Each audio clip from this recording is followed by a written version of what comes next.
Assalamualaikum warahmatullahi wabarakatuh.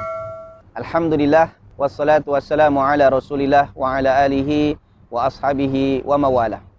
Para penonton yang dikasihi oleh Allah Subhanahu wa taala, kembali kita dalam rancangan soal dan jawab permasalahan umat, dan saya berterima kasih kepada para penonton yang setia follow video ini, dan saya doakan moga-moga orang yang menonton video ini sentiasa berada dalam lindungan Allah, dimurahkan rezekinya oleh Allah dan tetap istiqamah hingga ke akhir hayat. Amin ya rabbal alamin.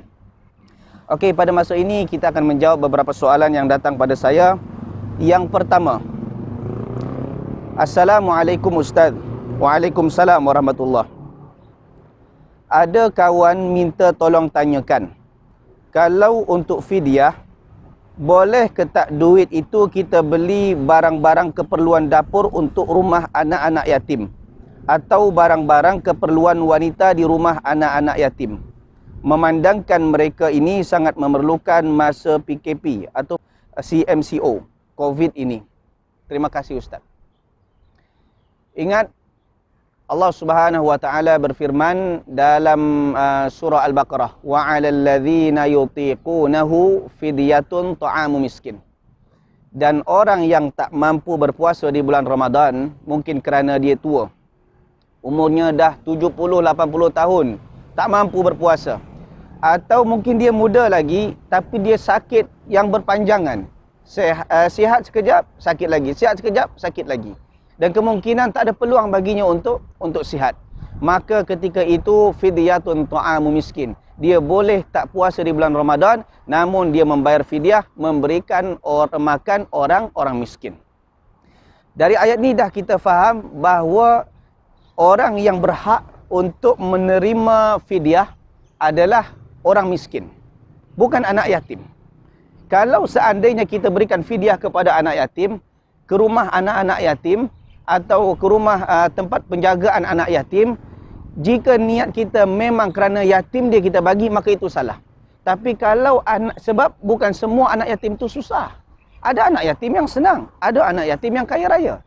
Jadi anak yatim bukan masuk dalam kategori yang berhak menerima fidyah. Tapi kalau seandainya mereka adalah orang-orang susah, orang fakir dan orang miskin, maka kita boleh berikan fidyah itu kepada mereka, namun alasannya bukan kerana mereka itu yatim, tapi kerana mereka itu adalah orang miskin. Yang kedua, salam Ustaz. Waalaikumsalam warahmatullahi. Masa PKP ini, kita solat berjemaah dengan suami di rumah. Tapi suami tak mampu solat berdiri. Sementara saya sebagai makmum mampu solat berdiri. Soalannya, adakah boleh berimamkan dengan suami yang solat duduk?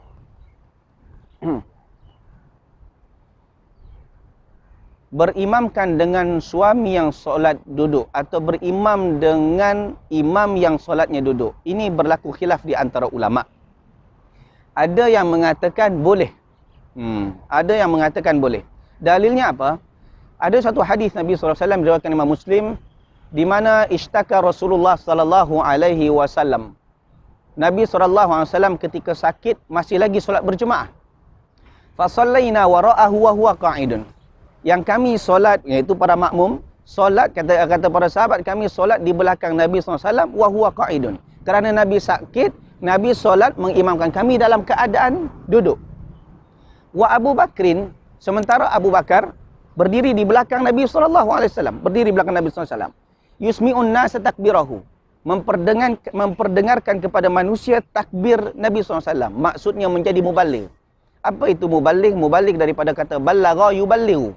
Maknanya penyampai. Kalau imam mengucapkan Allahu Akbar, maka dia mengucapkan Allahu Akbar takbir yang kedua. Sebagaimana kalau kita biasa pergi ke Masjidil Haram atau Masjid Nabawi, kalau imam mengucapkan Allahu Akbar, Allahu Akbar, yang kedua tu, itu muballigh namanya. Jadi ketika itu Nabi menjadi imam, Nabi solat duduk. Kalau duduk, takbir Nabi pasti kurang didengar oleh makmum yang lain, maka Abu Bakrin yusmi'un nas takbirahu, menjadi muballigh Nabi SAW. Kata para sahabat, maka faltafata ilaina. Maka Nabi SAW ketika solat dia menoleh kepada kami, melihat. Menoleh. Fara'ana qiyaman, dia melihat kami solat dalam keadaan berdiri. Solat dalam keadaan berdiri. Fa asyara ilaina faqa'adna. Maka Nabi SAW memberikan isyarat kepada kami, faqa'adna, untuk duduk. Maka fasallaina bi salatihi qu'udan. Maka kami pun akhirnya solat duduk sebagaimana Nabi SAW. Dari sini kita dapat faham bahawa innama ju'ilal imam liyutamma bih. Sesungguhnya imam dipilih, dilantik untuk kita ikut. Maka fala taqtarifu alaih, jangan kamu menyelisih imam. Oleh sebab itu sebagian ulama mengatakan kalau imamnya berdiri, kita berdiri. Kalau imamnya duduk, maka kita duduk walaupun kita mampu. Ini pendapat sebagian ulama. Tapi menurut mazhab Syafi'i, dan ini disebutkan oleh Imam An-Nawawi dalam kitab Majmu' Syarah Al-Muhadzab, bahawa kalau dalam mazhab Syafi'i, kalau imam tu duduk, maka kita carilah imam lain yang mampu untuk berdiri. Sebab apa? Khuruj minal khilaf, keluar daripada khilaf. Itu yang selamat. Kata Imam Nawawi rahimahullah taala. Tapi kalau seandainya memang tak ada imam lagi yang boleh jadi imam, maknanya dia seorang je jadi imam. Semua perempuan, takkan perempuan jadi imam, lelaki jadi makmum. Tapi dia seorang je lelaki, semuanya makmum perempuan. Maka dia tetap jadi imam, boleh jadi imam. Namun yang makmum kena solat berdiri. Sebab hukum asal solat mesti berdiri. Tak boleh duduk. Barang siapa yang duduk dengan sengaja sementara dia mampu, maka solatnya tak sah. Soalan yang ketiga. Assalamualaikum Ustaz. Waalaikumsalam warahmatullah. Untuk memberikan zakat, adakah mesti diberikan sama rata kepada 8 asnaf yang disebutkan dalam Al-Quran, atau boleh kita pilih orang-orang terdekat kita sahaja? Mohon penjelasannya Ustaz. Terima kasih. Allah Subhanahu wa taala berfirman dalam surah At-Taubah, ayat yang ke-60. Kata Allah Subhanahu wa taala, innamas shadaqatu lil fuqara wal masakin wal 'amilina 'alaiha wal mu'allafati qulubuhum wa fir riqab wal gharimina wa fi sabilillahi wa ibnis sabil fariidatan minallah.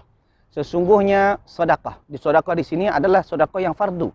Kerana sedekah ni secara umum maksudnya segala kebaikan itu sedekah. Kita buang duri daripada jalan pun sedekah. Bahkan tabassumuka li akhika sedekah. Engkau bersenyum kepada saudaramu pun juga dikira sedekah. Makna sedekah ini makna semua kebaikan dikira sedekah. Tapi dalam ayat ni maksudnya zakat mal. Sesungguhnya zakat mal, asnaf yang boleh menerima zakat mal ada 8 asnaf. Ada 8 asnaf. Dan 8 asnaf ni ketetapan Allah.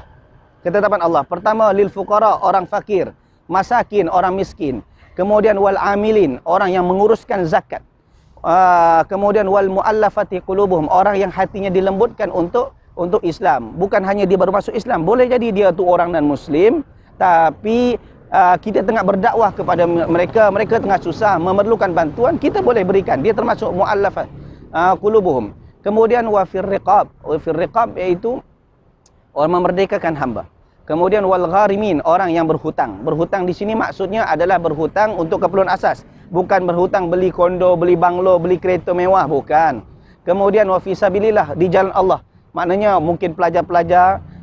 Kemudian wa ibnis sabil, orang kehabisan bekal ketika dalam keadaan musafir.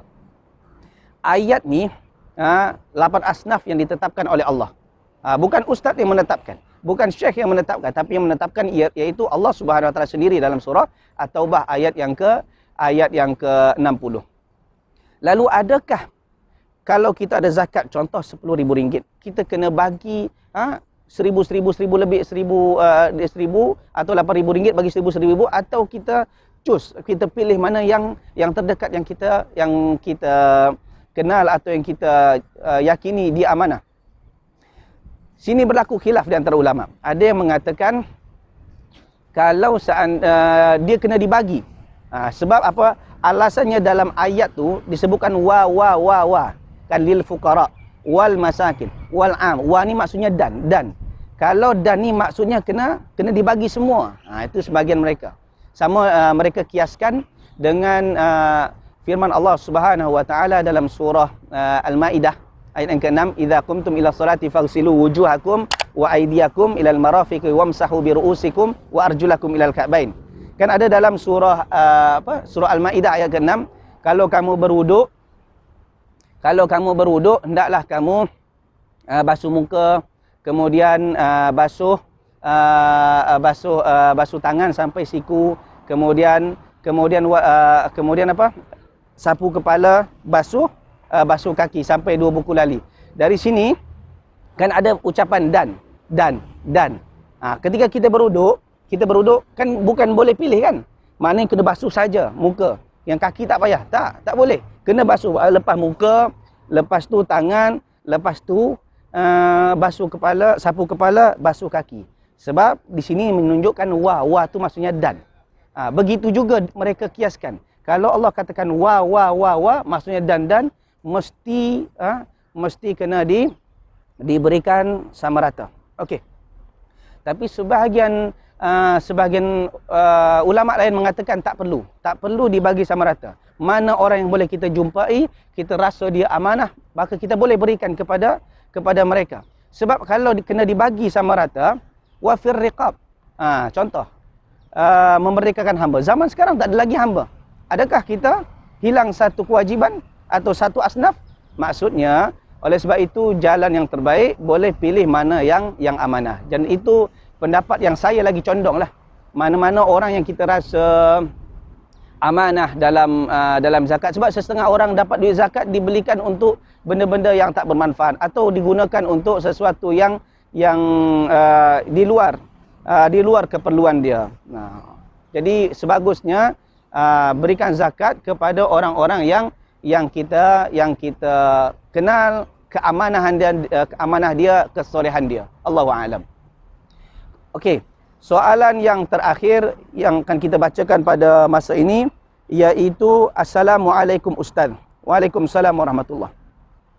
Saya dinasihati oleh kawan saya, kalau kita nak pergi travelling atau bersafar, jangan pergi beramai-ramai sekali, kerana takut nanti ada kemalangan boleh terlibat semuanya.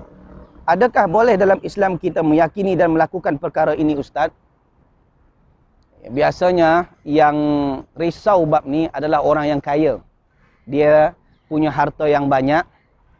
Dia takut kalau pergi travelling semua berlaku kemalangan, akhirnya semua ahli keluarga hilang, maka hartanya akan tak ada yang jaga. Ini sebenarnya biasanya adalah orang yang duitnya banyak. Tapi kalau orang duit sedikit, dia tak akan risau benda ni. Okey. Boleh tak kita travelling pisah? Contoh kita ahli keluarga ada 4 orang, 2 pergi dulu baru 2 pergi esok. Atau pergi 3 nanti esok pergi 1. Ada tak boleh dengan alasan supaya kalau berlaku kemalangan tak melibatkan semua? Allah Subhanahu wa taala katakan dalam Al-Quran surah Al-Jumu'ah, qul innal mautal ladzi tafirruna minhu fa innahu mulaqikum. Hai Muhammad, Allah katakan kepada Nabi Muhammad SAW, hai Muhammad, innal mautal ladzi tafirruna minhu, sesungguhnya kematian yang kamu lari daripadanya, fa innahu mulaqikum, dia akan menemui kamu. Aina ma takunu yudrikumul maut walau kuntum fi burujin musyayyadah. Kemanapun kamu lari, hatta berada di dalam benteng yang kokoh, engkau bersembunyi di sana, kalau datang ajal, fa idza jaa ajaluhum la yastakhiruna sa'ah wa la yastaqdimun. Kalau datang ajal seseorang, mereka tak boleh menangguhkan walaupun 1 saat, dan juga tak boleh minta dipercepat walaupun 1 saat. Dari sini kita faham apa pun cara kita untuk mengelak daripada kematian itu sia-sia. Nak pergi ke mana? Takut naik kapal terbang, naik kapal laut, tenggelam. Takut naik kapal laut, naik kereta atau naik motor, masuk dalam hutan. Akhirnya jalan kaki, dirompak orang. Lala sekali duduk dalam rumah, takut masuk dalam bilik, juga boleh mati. Takut juga dalam bilik, masuk dalam almari, lagi cepat mati. Maknanya kalau kita takut daripada kematian, kematian tetap akan datang. Kerana ketika kita berada di dalam rahim ibu kita, kematian, jodoh itu dah ditetapkan oleh Allah Subhanahu Wa Taala.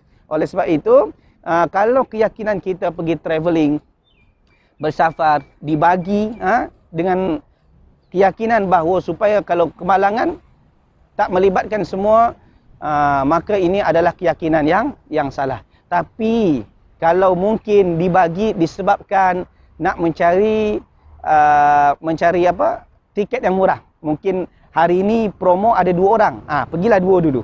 Esok ada 2 orang. Jadi dipilih esok sebab promonya esok. Maka ini tak ada masalah. Kerana bukan niatnya untuk lari daripada kematian. Kematian kita tak boleh lari daripadanya. Allahu a'lam bissawab. Okey, itu saja yang boleh saya kongsikan pada masa ini. Terima kasih atas segala perhatian. Mohon maaf atas segala kekurangan. Wabillahi taufiq wal hidayah. Assalamualaikum warahmatullahi wabarakatuh.